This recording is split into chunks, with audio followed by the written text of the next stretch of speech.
तो systematic sampling method में हम पॉपुलेशन में से सैंपल्स को एक कंसिस्टेंट यानी एक मुस्तकिल वक्फे गैप कह लें या इंटरवल कह लें आप उसके बाद सेलेक्ट करते हैं। ठीक है।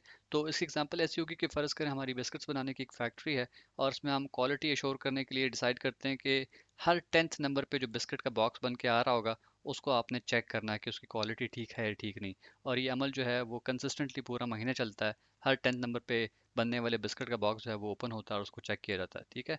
तो ये आप सिस्टमैटिक सैम्पलिंग मेथड फॉलो कर रहे हैं। इसकी दूसरी एग्जांपल ऐसी होगी कि आपके सामने अगर पॉपुलेशन के कुछ मेंबर्स हैं और आप ये डिसाइड करते हैं कि हर 2 मेंबर्स के गैप के बाद जो तीसरा बंदा आ रहा है उसको आपने सेलेक्ट करना है। ठीक है।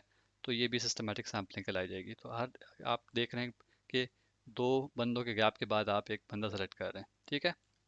तो ये भी सिस्टमेटिक सैम्पलिंग है। जी, तो ये था हमारा आज का टॉपिक। आई होप आपको लाजमन पसंद आया होगा। हमारे इस चैनल इन्फो शेयरिंग 360 को लाजमन सब्सक्राइब कीजिए। Thank you for watching this video.